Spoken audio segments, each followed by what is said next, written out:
こんにちは、あやはれです。今日はリクエストの多かった私の一日のルーティンを紹介します。今回はいつもカットするダイエットに関係ない日常的な場面も記録してみました。ダイエットに関する内容だけ知りたい方は9つの習慣という動画で食事ルールと一日の過ごし方をまとめて話しているので、そちらをチェックしてみてください。まずは起きて顔を洗って歯を磨いたらホットレモンを飲みます。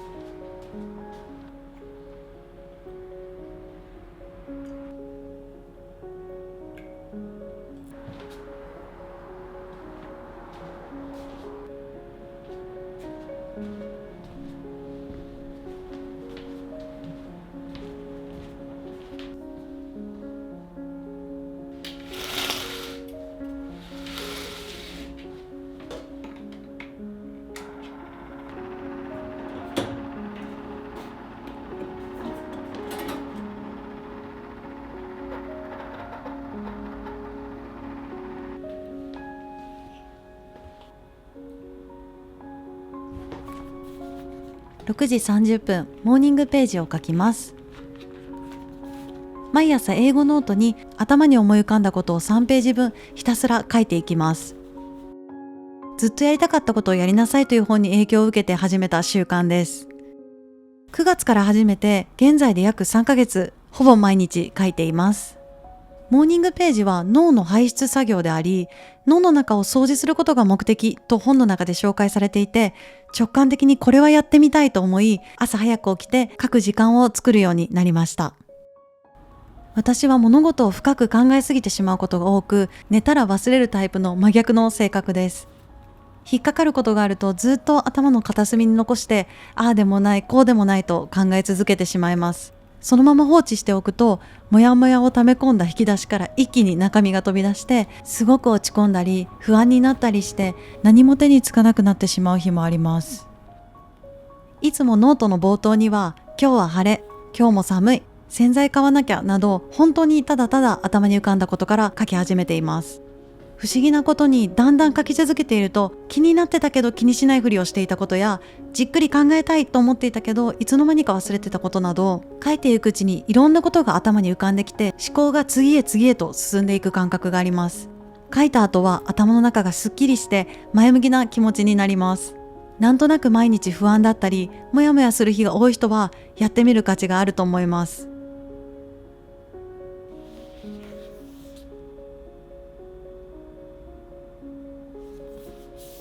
日記を書きます。最近はこの日記に3つのことを記録しています。1つ目に昨日の食事記録、2つ目に体調の記録、3つ目に仕事とプライベートのタスク完了の記録をしています。10分程度でパパッと昨日のことを思い出しながら書いています。特に食事記録がいい効果を実感していて、主に2つあります。1つ目にダイエット中にお菓子を食べたいなと思っても、明日日記にお菓子の記録を書くのが嫌だなと思って踏みとどまれる日があります。しっかり3食自炊した日は書いた後に見返すと、私頑張ってるなと誇らしい気持ちになれて、次の日のやる気につながります。2つ目に手書きで食事記録するのはアプリで記録するよりもはるかに楽だということを知りました。ダイエット当初、実はアプリで食事記録をしていた時期があったのですが、正確にカロリー計算をしてくれる反面、入力の項目の多さに挫折してしまいました。手書きなら自分が必要な情報だけ書いて残せるので5分で完了します。カロリー計算が目的ではなく、何をどれぐらい食べたかを把握して、連日食べ過ぎてないか、外食が続いてしまってないか程度の内容を定期的に振り返りをしたい人におすすめです。日記を書き終えたら今日のトゥードゥーリストを作ります。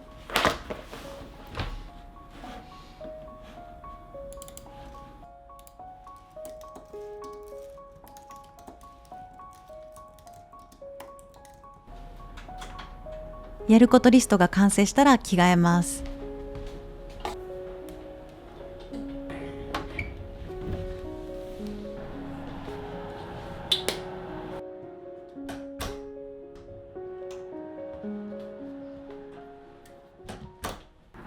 これから出勤散歩に行きます。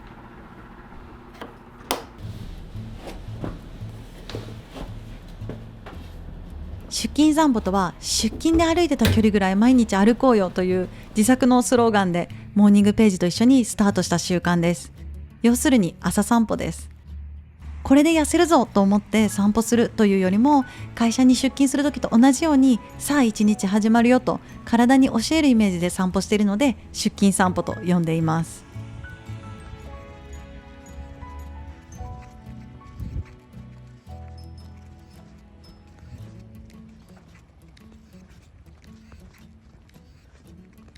出勤散歩で意識していることは、たくさん太陽の光を浴びること。太陽の光を浴びて体内時計をリセットすることで、夜ぐっすり眠れるようになります。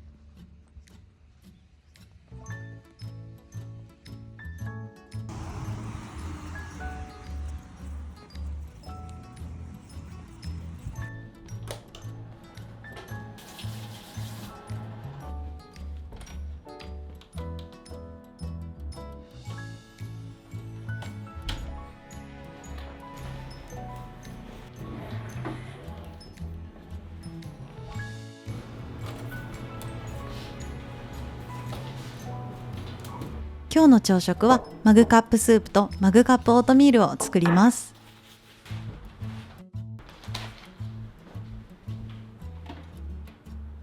マグカップスープはわかめ大さじ1、切り干し大根 5g、鰹節たっぷり約 2g、醤油小さじ1、みりん小さじ1、沸騰したお湯を 150cc 注いで混ぜたら完成です。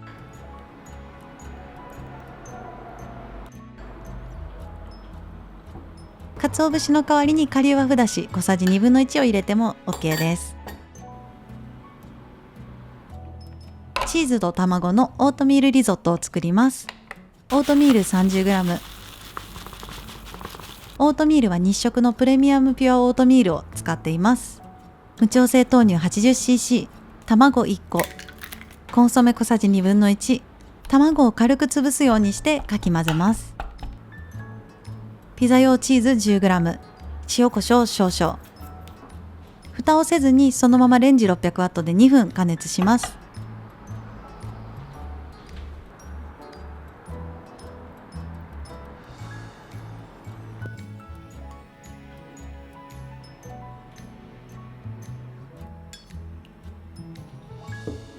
お腹が空いているときは必ず先にスープを飲んで一旦空腹を満たすようにしています。ダイエット以前は朝食を抜いて昼に好きなものをドカ食いしていたのですが、朝食を食べるようになってから1食あたりの食事量が安定し、食欲のコントロールがしやすくなったように感じています。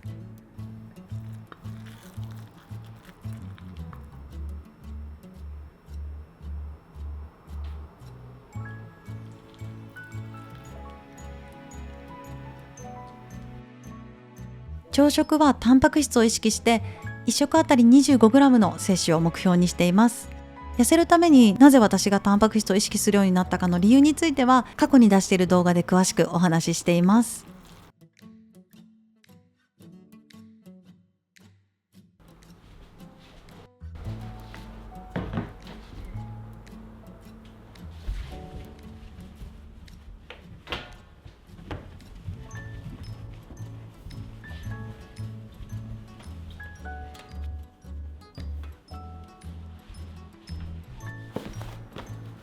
最近買ってよかったアイテムを2つ紹介します。 Amazon で購入したカウンタークロスです。使い捨ての布巾ですが、とにかく丈夫で洗って繰り返し使えます。オーバーサイズで畳んで使うと厚みが出るので、これがかなり拭きやすく感じます。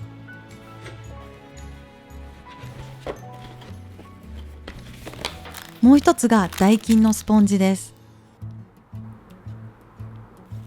泡立ちよし、汚れ落ちよし、耐久性抜群の商品です。特に最も硬い研磨剤入りの面がお気に入りのポイントで、こびりついた汚れや鍋の焦げを落とすのにも大活躍します。水のボトルとコーヒーを準備して仕事部屋に移動します。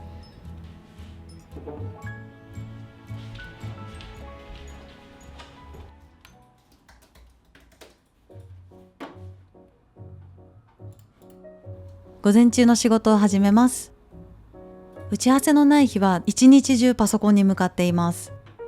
必ずタイマーを50分にセットしてからスタートし、50分作業したら10分休憩。休憩中は水分補給をしたり、トイレに行ったり、軽くストレッチしたり、座りっぱなしで何時間も作業しないように注意しています。机の上のタイマーはタイムタイマーという商品です。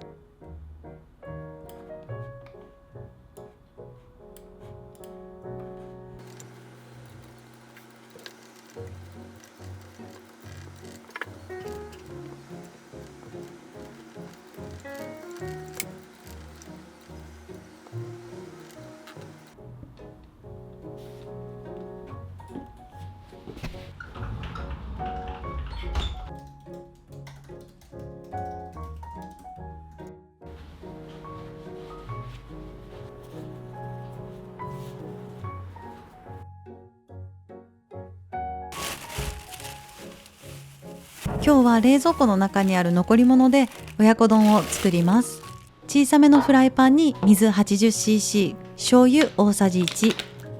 みりん大さじ1、酒大さじ1/2、一口サイズに切った鶏胸肉を 150g、 玉ねぎ1/2個をスライスして加えます。1/4サイズにカットした椎茸。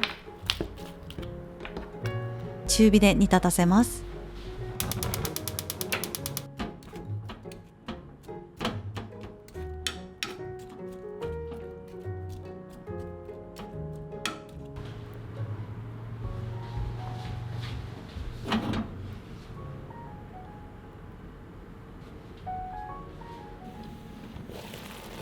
煮立ったら弱火にして5分煮込みます。その間に卵を2つ割って溶いておきます。鶏肉に火が通り、玉ねぎがしんなりしたら卵を加えます。蓋をして30秒から1分待ったら完成です。玄米ご飯 100g の上に乗せていきます。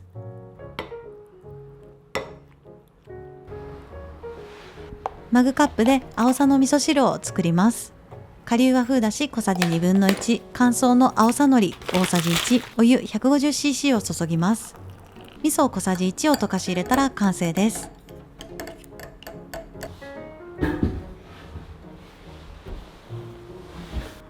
お腹が空いているときは必ずまずスープから飲むようにしています。食事中はパソコンやスマホを触らずに食事に集中するようにしています。この習慣を身につけてから同じ量を食べても食べ終わった後の満腹感が大きく異なることに気づきました。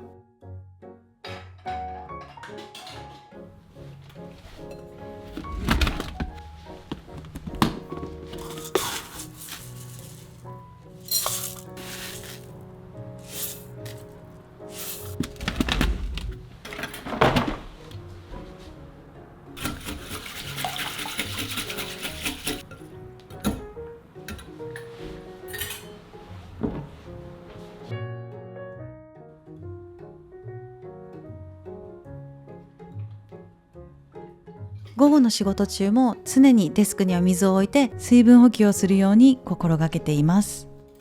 ダイエット以前は水を飲む習慣がなかったので、常に水を目に見える範囲に置いておくこと、何か動作を行うタイミングで水を一口飲むというのを意識して行うようにした結果、1日2リットルほど飲むようになり、慢性的な便秘が解消しました。2リットルという量が大事なのではなく、意識的に水を飲むことが大事なので、量にはあまりこだわらずに、まずは自分が達成できる量を設定して水を飲むようにしてみてください。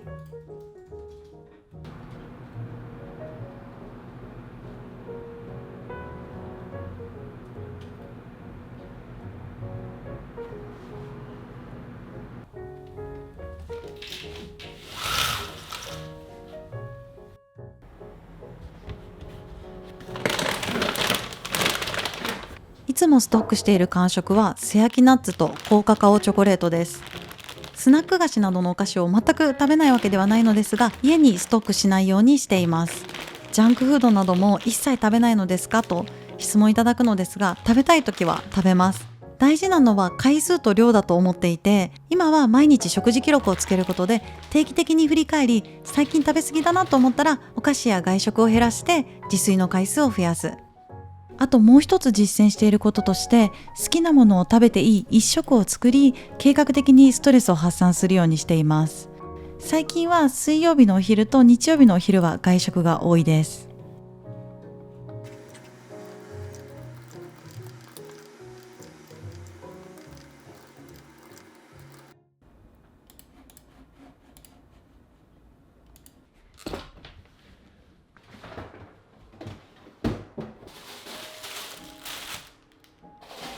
今日の夕食は豆腐と大葉の肉巻きを作ります。豚ロース切り落とし 100g を用意します。絹豆腐は1/2の1丁を用意します。絹豆腐は巻きやすい大きさにカットします。水洗いした大葉を豚肉の上に乗せます。豆腐を乗せたら豚肉で巻いていきます。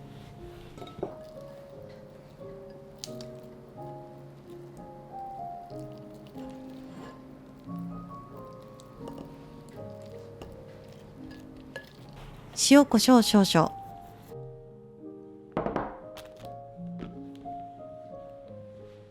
チンゲン菜は4センチ幅にざく切り。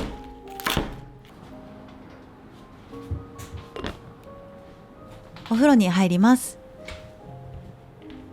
お風呂の入り方やお風呂上がりのマッサージなどについてもよく質問いただくのですが、特に工夫している点はないです。基本的にシャワーで20分程度、時間がある時にたまに湯船にゆっくり浸かる程度です。お風呂から上がったらレンジ調理していきます。肉巻きはレンジ600ワットで4分加熱します。肉巻きの加熱が終わったらチンゲン菜をレンジ600ワットで1分半加熱してください。レンジ加熱している間にスープを作ります。とろろ昆布を1つかみ、約 3g、鰹節をたっぷり、約 2g 入れます。生姜チューブ3センチ、醤油小さじ1/2分1、みりん小さじ1/2分1、あれば刻みネギを加えてください。お湯 150cc を注いで完成です。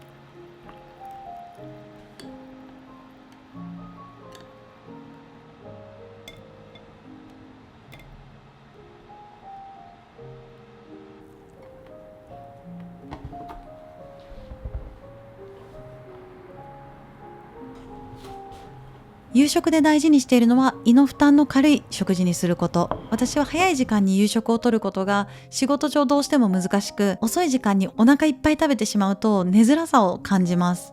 まずはスープで空腹を満たし、豆腐などの胃の負担が軽く、でもお腹に溜まりやすい食材を使って夕食を作ることが多いです。夕食レシピは再生リストにまとめているので参考にしてみてください。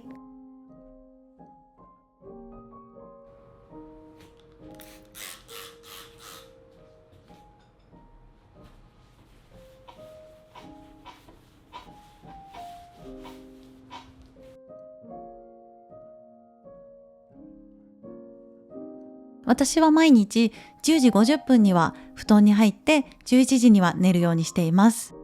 睡眠不足は食欲を増進させるというのを本で知ってから、毎日必ず7時間の睡眠時間を確保するようにしています。もともと寝つきがあまり良くなかったのですが、布団に携帯を持ち込まないようになってから寝つきが良くなったことを実感しています。